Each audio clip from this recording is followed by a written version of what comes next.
Hello everybody, मैं संजय कुमार हाजिर हूँ आप लोगों के सामने आपका अपना स्टडी चैनल लेकर के। आपका favourite study channel study 888। Last video में मैंने आप लोगों से कहा था कि मैं जनरल साइंस की जो है वीडियो लेकर के आ रहा हूँ। तो लेकर आया हूँ आप लोगों के सामने एक बहुत ही जबरदस्त यूनिक क्वेश्चन वाली जनरल साइंस की वीडियो। स्टडी करते रहिए, स्टडी करने वाले ही अचीवमेंट को प्राप्त करते हैं। मैं नहीं चाहता कि मेरे कोई भी स्टूडेंट जो हैं बेरोजगारों की लाइन में आए। एक यूट्यूबर के लिए बड़ा ही संघर्ष होता है, बहुत ही चुनौतीपूर्ण ये कार्य होता है वीडियो को डेली अपलोड करना। मेरे लिए भी इतना आसान नहीं है डेली एक वीडियो आप लोगों को प्रोवाइड करवाना। स्कूल में भी टीचिंग करता हूं, उसके बाद मैं आप लोगों के लिए एक वीडियो तैयार करता हूं और रोजाना की वीडियो आप प्रोवाइड करवाता हूं। तो क्वेश्चन को सर्च करना होता है पहले, फिर उनको लिखना होता है, फिर वीडियो बनाना होता है, फिर वीडियो में थोड़ा बहुत सुधार करना होता है, फिर उस वीडियो को अपलोड करना पड़ता है। काफी लंबी प्रक्रिया है, लेकिन आप लोगों के कमेंट्स और लाइक की वजह से उत्साह बढ़ जाता है और डेली की मैं वीडियो अपलोड कर पाता हूं। तो ज्यादा लंबा समय न लेते हुए हम अपने पॉइंट पर आते हैं। जनरल साइंस के क्वेश्चन लेकर के आया हूं, लाजवाब क्वेश्चन है, जरूर इनको 2 से 3 बार समझिएगा, पढ़िएगा। क्वेश्चन नंबर 1 है, जैव विकास को सर्वप्रथम समझाया। जैव विकास को सर्वप्रथम किसने समझाया ये पूछा है, तो क्वेश्चन का आंसर है लेमार्क ने। किसने? लेमार्क ने। क्वेश्चन नंबर 2 है, क्या कह रहा है, रसायन विज्ञान का जनक कौन था। रसायन विज्ञान का जनक कौन था पूछा है, तो इसका आंसर है लेवोजियर। रसायन विज्ञान का जनक लेवोजियर था। क्वेश्चन नंबर 3 है, अनुवांशिकी के जनक हैं। अनुवांशिकी के जनक कौन है, मतलब किसने जो है अनुवांशिकी के विषय में रिसर्च किया है और लोगों को बताया है कि अनुवांशिकी भी एक क्षेत्र है।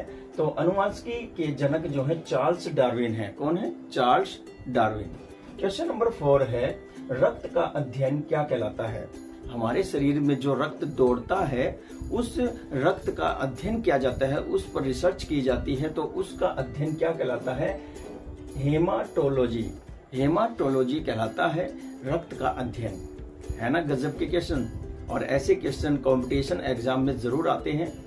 सेंट्रल लेवल से लेकर के स्टेट लेवल और फोर्स लेवल से लेकर के रेलवे लेवल तक सभी क्वेश्चन जो हैं ये इन्हीं टेस्ट के लिए अवेलेबल हैं। तो वीडियो को मिस न करिए, स्किप न करें, कंप्लीट वीडियो देखें। आगे और भी बेहतरीन क्वेश्चन लेकर के आ रहा हूं। तो सक्सेस होने के लिए आपका धैर्य बनाए रखना बहुत जरूरी है। क्वेश्चन नंबर 5 है, प्लेटलेट्स की मृत्यु होती है कहाँ? प्लीहा में। प्लेटलेट्स की मृत्यु कहाँ होती है? प्लीहा में। क्वेश्चन नंबर 6 है, रुधिर जो होता है ये किसे कहते हैं? रुधिर रक्त को कहते हैं, यानी कि खून को ही रुधिर कहा जाता है और इसका लाल भाग जो होता है वो प्लाज्मा होता है। क्या होता है? प्लाज्मा। क्वेश्चन नंबर 7 है, पदार्थ की चौथी अवस्था क्या है। पदार्थ की 3 अवस्थाएं आपको पता थी, वो क्या थी? तरल, गैस, ठोस। लेकिन एक चौथी अवस्था भी होती है, और वो चौथी अवस्था क्या है वो आपको पता होनी चाहिए। प्लाज्मा। प्लाज्मा जो है वो चौथी अवस्था है। और क्वेश्चन नंबर 8 क्या कह रहा है, रक्त समूह की खोज किसने की। रक्त समूह की खोज किसने की पूछ रहा है, तो आंसर है मतलब रक्त के भी समूह होते हैं। रक्त सभी प्रकार का जो रक्त होता है वो एक जैसा नहीं होता, उसमें भी क्वालिटीज पाई जाती हैं। तो इसकी खोज किसने की, तो वो है लैंडस्टीनर ने। किसने की? लैंडस्टीनर ने जो है रक्त समूह की खोज की। क्वेश्चन नंबर 9 है, रक्त के शुद्धिकरण की प्रक्रिया को कहते हैं। रक्त के यानी कि खून के शुद्धिकरण की प्रक्रिया को क्या कहा जाता है? आंसर है डायलिसिस। क्या कहा जाता है? डायलिसिस।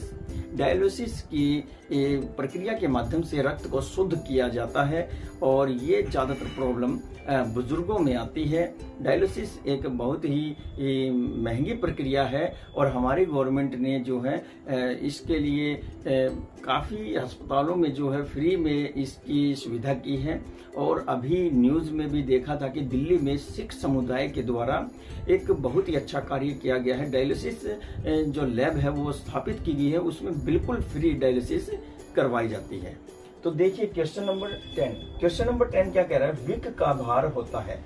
तो विक का भार कितना होता है? विक क्या होता है पहले तो ये पता होना चाहिए। विक हमारी किडनी को कहते हैं और किडनी का भार कितना होता है ये पूछा गया है। तो इसका भार होता है 150 ग्राम। कितना? 150 ग्राम जो है किडनी का भार होता है, विक का भार होता है। क्वेश्चन नंबर 11 क्या कह रहा है? रक्त का पीएच मान क्या है? रक्त का पीएच मान पूछा है और इसका पीएच मान है 7.4। 7.4। क्वेश्चन नंबर 12 क्या कह रहा है? रक्त दाब मापने वाला यंत्र का नाम क्या है? तो रक्त दाब को मापने वाला जो यंत्र है कि भाई हमारे शरीर में रक्त का जो सर्कुलेशन है वो हाई है या लो है या मीडियम है, इस दाब को मापने वाला जो यंत्र है उसका नाम क्या है? उसका नाम है स्फिग्नेमेनोमीटर। स्फिग्नेमेनोमीटर। तो स्फिग्नेमेनोमीटर के माध्यम से रक्त दाब को हमारे शरीर में मापा जाता है। और क्वेश्चन नंबर 13 है, हृदय की धड़कन का नियंत्रक कौन है?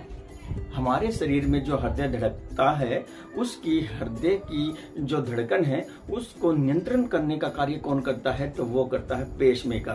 पेसमेकर के द्वारा हमारे हृदय की गति को नियंत्रित किया जाता है। बड़ा ही लाजवाब कार्य है। 13 क्वेश्चन हमने देखते देखते जो है सॉल्व किए हैं। बड़े ही लाजवाब क्वेश्चन है, इनको मिस न करें। वीडियो को 2 से 3 बार जरूर देखें, अपने छोटे भाई बहन को भी जरूर दिखाएं। जनरल साइंस के क्वेश्चन हैं। प्रत्येक एग्जाम में जो है ऐसे क्वेश्चन पूछे जाते हैं, ये मेरा दावा है आप लोगों से। किसी भी एग्जाम को उठा करके देख लीजिए और आगे भी क्वेश्चन आ रहे हैं। क्वेश्चन नंबर 14 देख लेते हैं। आप लोग युवा हैं, आपकी फैमिली को आपसे बहुत संभावनाएं हैं, आपकी फैमिली मेंबर्स को आपसे बहुत ज़्यादा जो है कुछ कर दिखाने की संभावनाएं नजर आती हैं। इस कंट्री को भी अपने युवाओं पर बहुत सी संभावनाएं दिखाई देती हैं। अतः आप गलत रास्ते का चुनाव कभी न करें, चाहे आपकी तरक्की की डगर बिल्कुल स्लो ही क्यों न हो, लेकिन ईमानदारी से आगे बढ़ते रहिए। आपने देखा है पिछले जो कोरोना काल के समय में कि क्या हालात थे, लोगों ने मानवता को खो दिया। जो मार्केट थी वो लूटने में लगी हुई थी, लोगों की मजबूरी का फायदा उठाया जा रहा था।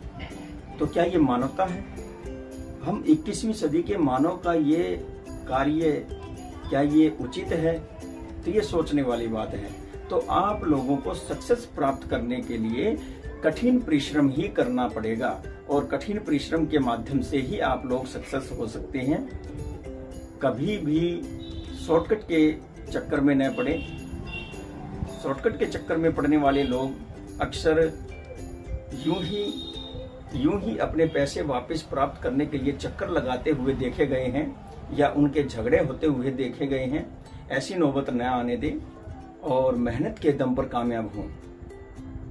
कितने ही जो है प्रूफ हैं हमारे आसपास। आपने देखा होगा पीछे जो ग्रुप डी की वैकेंसीज हुई हैं उसमें भी रिश्वतखोरी नहीं हुई। बहुत से लोग कहते हैं रिश्वत तो चलती है, लेकिन नीचे नीचे तो सरस्वती माता भी बहती है, लगा लो गोता। ऐसे लोगों के बकाए में न आए। आप स्टडी करें, अध्ययन करें, हार्ड वर्क करें। आप देख लेना, आप सक्सेस जरूर होंगे। प्राइवेट और सरकारी सेक्टर आपका इंतजार कर रहा है, क्योंकि उनको होनहार कैंडिडेट ही चाहिए और आपको होनहार होकर ही मार्केट में जाना है, मैदान में उतरना है। सभी रूढ़िवादिता को पीछे छोड़िए। जो इधर उधर की बातें करते हैं उसको इग्नोर करें। एकमात्र स्टडी ही आप लोगों का सच्चा मित्र है। तो ज्यादा लंबा समय न लेते हुए नेक्स्ट क्वेश्चन देख लेते हैं। हमारा नेक्स्ट क्वेश्चन है क्वेश्चन नंबर 14। शरीर में ऑक्सीजन का परिवहन कौन करता है? शरीर के अंदर जो हमारा रक्त है उसका परिवहन यानी कि उसको सर्कुलेशन करने का कार्य कौन करता है? तो वो खून करता है। कौन करता है? रक्त। क्वेश्चन नंबर 15 है लीवर। लीवर को यकृत भी बोलते हैं। तो लीवर में भविष्य के लिए संचित होती है। तो लीवर में जो है भविष्य के लिए, यकृत में भविष्य के लिए क्या संचित होता है? तो वो है विटामिन ए। विटामिन ए जो है ये अनीमिया के रोग को समाप्त करता है। इसकी कमी से अनीमिया रोग होता है। अनीमिया रोग क्या होता है? खून की कमी होती है इस रोग में। और विटामिन ए सबसे ज्यादा आपको एप्पल में मिलेगा। तो एप्पल को सीजन के हिसाब से जरूर खाएं। क्वेश्चन नंबर 16 है विषाणुओं का अध्ययन क्या कहलाता है? जो विषाणु होते हैं, जो रोग फैलाते हैं, उनका अध्ययन करना क्या कहलाता है? तो आंसर है कायरोलॉजी। कायरोलॉजी जो है विषाणुओं के अध्ययन को कहते हैं। क्वेश्चन नंबर 17 है कवकों का अध्ययन क्या कहलाता है? जो कवक होते हैं उनका अध्ययन क्या कहलाता है पूछा गया है, तो इसका आंसर है माइकोलॉजी। कवक का जो अध्ययन है उसको माइकोलॉजी कहते हैं। और क्वेश्चन नंबर जो 18 है वो देख लेते हैं। ध्वनि का वेग किस में सर्वाधिक होता है? ध्वनि जो होती है, हमारी आवाज होती है, जो साउंड होती है, उसका जो वेग है वो सबसे ज्यादा सर्वाधिक जो है वो किस में होता है? तो ये पूछा है। तो ध्वनि का वेग सबसे ज्यादा ठोस में होता है। ठोस में जो भी सख्त चीज होगी, ठोस होगी, उसको आप हिट करके देखना, उसको आप प्रहार करके देखना, उसका वेग ध्वनि का ज्यादा दिखाई देगा, आपको सुनाई देगा। क्वेश्चन नंबर 19 है ध्वनि की गति धीमी होती है।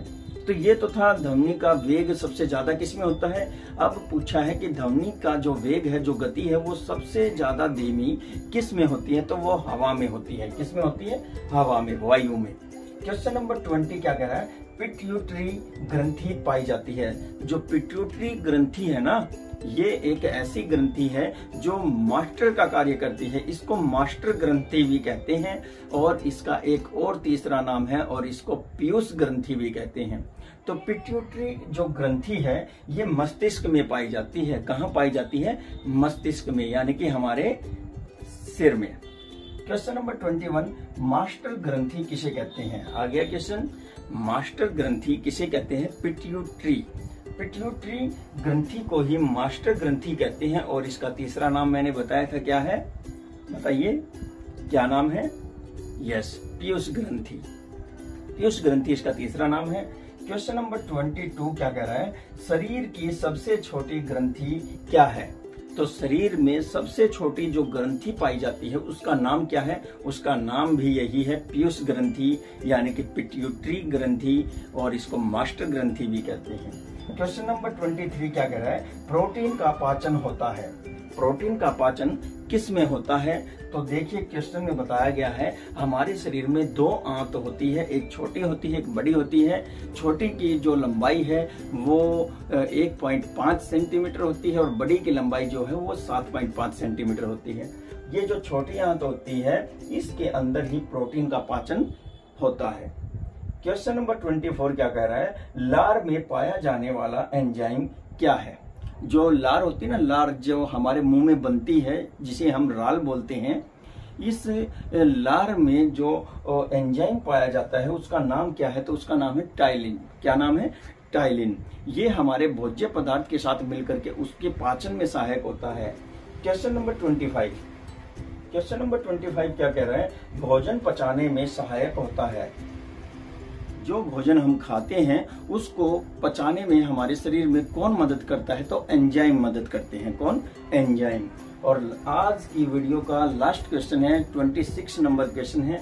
देखिए मैं कोई क्राइटेरिया लेकर के यहाँ पर नहीं चल रहा कि बोर्ड पे वही इतने ही क्वेश्चन पूछने हैं। बोर्ड पे जितने भी क्वेश्चन आते हैं मैं वो पुट कर देता हूँ। तो कभी 25 आ जाते हैं तो कभी 26 आ जाते हैं। तो यहाँ पर आप लोगों के लिए बस क्वेश्चन लाना मेरा मकसद है।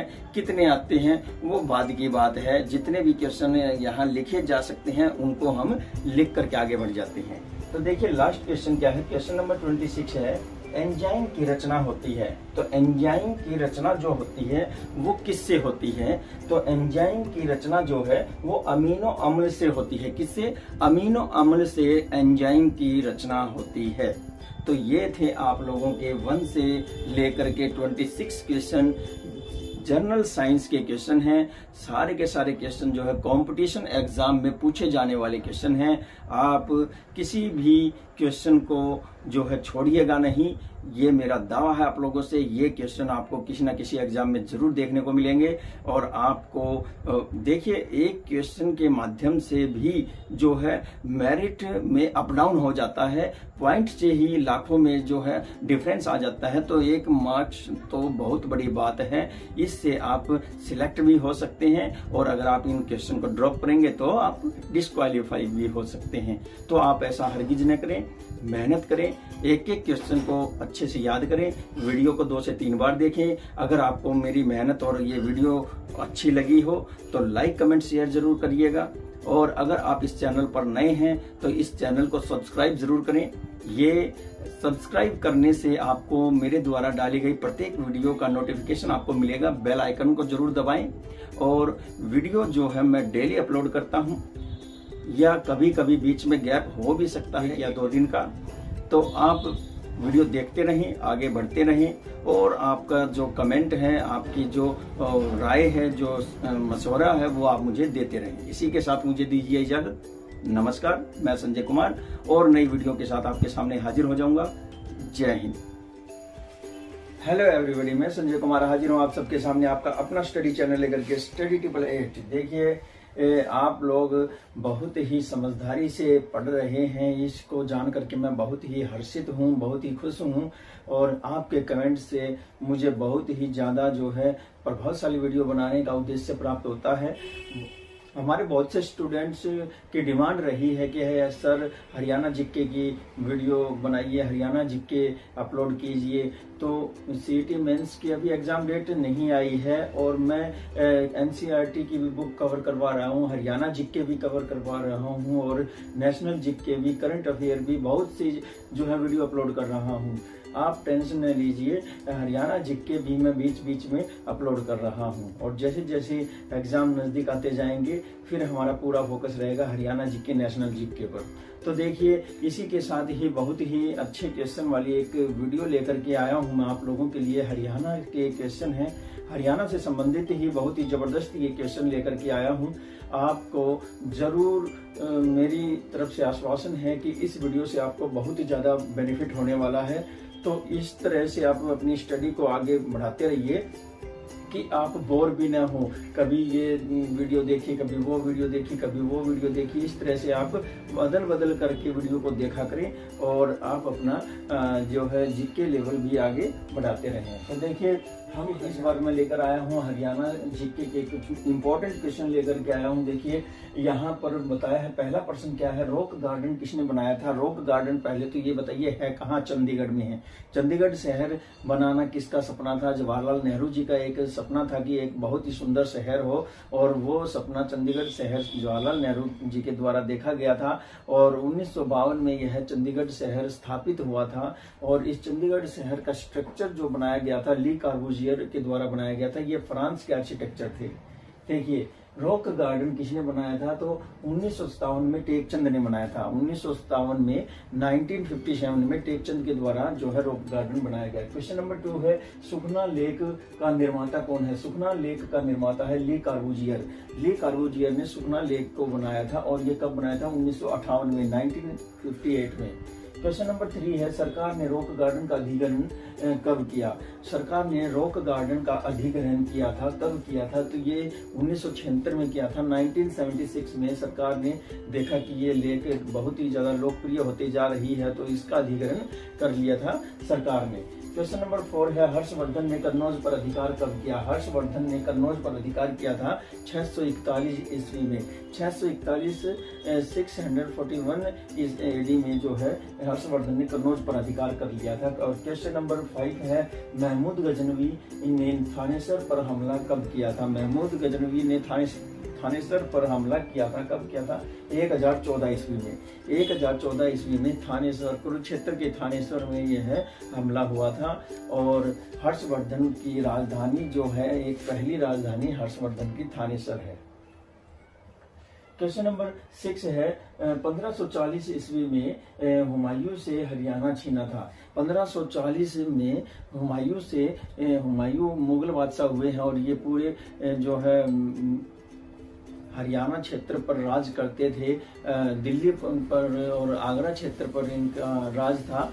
तो उत्तर भारत में ज्यादातर क्षेत्रों पर मुगलों का राज था। और मुगल बादशाह हुमायूं से जो है हरियाणा छीन लिया था 1940 में। तो वो कौन था? वो था हरियाणा का शेर शाह सूरी। किसने छीना था?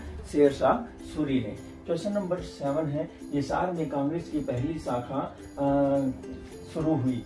हिसार में कांग्रेस की पहली शाखा कब शुरू हुई, ये पूछा गया है। तो पहली शाखा शुरू हुई 1887 में। कब? 1887 में। प्रश्न नंबर 8 है हरियाणा में असहयोग योग आंदोलन के कर्णधार कौन रहे? हरियाणा में असहयोग योग आंदोलन की बागडोर किसके हाथ में थी? तो पंडित श्रीराम शर्मा। पंडित श्रीराम शर्मा ने असहयोग योग आंदोलन का जो है नेतृत्व किया था हरियाणा से। क्वेश्चन नंबर 9 है नारनौल में सतनामियों का विद्रोह हुआ था। नारनौल में सतनामियों का विद्रोह हुआ था और ये कब हुआ था? 1872 में। 1872 ईस्वी में जो है ये विद्रोह हुआ था सतनामियों का। और ये किसके विरुद्ध हुआ था? ये हुआ था मुगलों के विरुद्ध। क्वेश्चन नंबर 1872 में 1872 में जो है नारनौल में सतनामियों का विद्रोह हुआ था। क्वेश्चन नंबर 10 देख लेते हैं। लोधी वंश ने हरियाणा पर कब्जा कब किया? लोधी वंश ने हरियाणा पर कब्जा किया था 1451 ईस्वी में। 1451 में। और क्वेश्चन नंबर 11 है 1206 में हरियाणा का शासक कौन था? 1206 में 1206 एडी में जो है हरियाणा का शासक पूछा है तो कौन था? तो वो था जी कुतुबुद्दीन ऐबक। कौन था? कुतुबुद्दीन ऐबक। और क्वेश्चन नंबर 12 है हरियाणा का जननायक कौन था? हरियाणा का जननायक था चौधरी देवीलाल। चौधरी देवीलाल जो है हरियाणा के जननायक कहे जाते हैं। क्वेश्चन नंबर 13 है कुरुक्षेत्र जिला कब बना? कुरुक्षेत्र जिला 23 जनवरी 1973 को बना। 23 जनवरी 1973 को कुरुक्षेत्र जिला बना था। जो है यह हमारे हरियाणा का जब गठन हुआ था तो इसमें 7 जिले थे और 7 जिले के बाद 8वां और 9वां जिला हरियाणा का जो था वो भिवानी और सोनीपत था और फिर उसके बाद कुरुक्षेत्र का नंबर आता है। तो इस तरह से हमने 13 क्वेश्चन किए हैं। बड़े ही लजीज क्वेश्चन हैं। इनको पका करके खा जाइए और खा करके हजम कर दीजिए और हजम करके इनके प्रोटीन विटामिन सब अपने माइंड में ले जाइए। इस तरह से आपको ये क्वेश्चन आपके लाइफ में काम आने वाले हैं। क्वेश्चन नंबर 14 देख लेते हैं। 14 नंबर क्वेश्चन क्या कह रहा है? हरियाणा भारत का कौन सा राज्य है? 14वां राज्य है। 14th नंबर का राज्य है हरियाणा भारत का। क्वेश्चन नंबर 15 है हरियाणा में कितने मंडल हैं? हरियाणा में 6 मंडल हैं जी। पहले मंडल जो थे उनमें 2 और इंक्रीज कर दिया गया है तो अब 6 मंडल हैं। और कौन से 2 नए मंडल हैं वो आगे देखेंगे। करनाल, फरीदाबाद, गुरुग्राम, अंबाला, रोहतक, हिसार, ये 6 मंडल जो है हरियाणा में अवेलेबल है। क्वेश्चन नंबर 16 है हरियाणा में कितनी तहसीलें हैं? हरियाणा में कितनी तहसीलें हैं पूछ रहा है। तो हरियाणा में तहसील जो है वो 93 तहसील हैं। और नेक्स्ट क्वेश्चन है क्वेश्चन नंबर 17 है हरियाणा में कौन से 2 नए मंडल बने हैं? तो आ गया वही क्वेश्चन। हरियाणा में 2 नए मंडल बने हैं और वो है करनाल और फरीदाबाद। करनाल और फरीदाबाद। क्वेश्चन नंबर देख लेते हैं। 18 नंबर क्वेश्चन कह रहा है हरियाणा में वर्तमान में कितने गांव हैं? हरियाणा में वर्तमान में गांव पूछ रहा है, पंचायतें नहीं। तो गांव कितने हैं? 6841, यानी कि 6841 गांव हैं हरियाणा में। क्वेश्चन नंबर 19 क्या कह रहा है? हरियाणा में लोकसभा की कितनी सीटें हैं? हरियाणा में लोकसभा की 10 सीटें हैं। लोकसभा की कितनी सीटें हैं? 10 सीटें हैं। और राज्यसभा की 5, विधानसभा की 90+1। क्वेश्चन नंबर 20 क्या कह रहा है? 1833 में हरियाणा किससे अलग हुआ था? 1833 में हरियाणा किससे अलग हुआ था? देखिए हरियाणा का इतिहास बड़ा ही गजब का रहा है। हरियाणा जो है 1833 में पश्चिम बंगाल से अलग होता है। पश्चिम बंगाल से अलग हुआ था हरियाणा 1833 में। उसके बाद फिर यह उत्तरी प्रोविनेंस का हिस्सा बना, उत्तरी सरकार का हिस्सा भी रहा है। और फिर जो है हरियाणा 1858 में जींद रियासत में दे दिया गया था, पंजाब। फिर हरियाणा 1858 में पंजाब को दे दिया गया था और पंजाब के बाद हरियाणा जो है 1966 में अलग से एक राज्य बना। तो देखिए नेक्स्ट क्वेश्चन क्या है, क्वेश्चन नंबर 21 है, सबसे बड़ा मंडल कौन सा है? सबसे बड़ा मंडल है रोहतक। रोहतक में 5 जिले आते हैं। पहले भिवानी एक बड़ा जिला था जिसमें चरखी दादरी भी इसी में शामिल था, लेकिन अब चरखी दादरी नया जिला बन गया है, तो ये भी अब एक जिले के तौर पर रोहतक में शामिल है। तो 5 जिले जो है रोहतक में आते हैं, इसलिए रोहतक मंडल जो है वो सबसे बड़ा है। Question number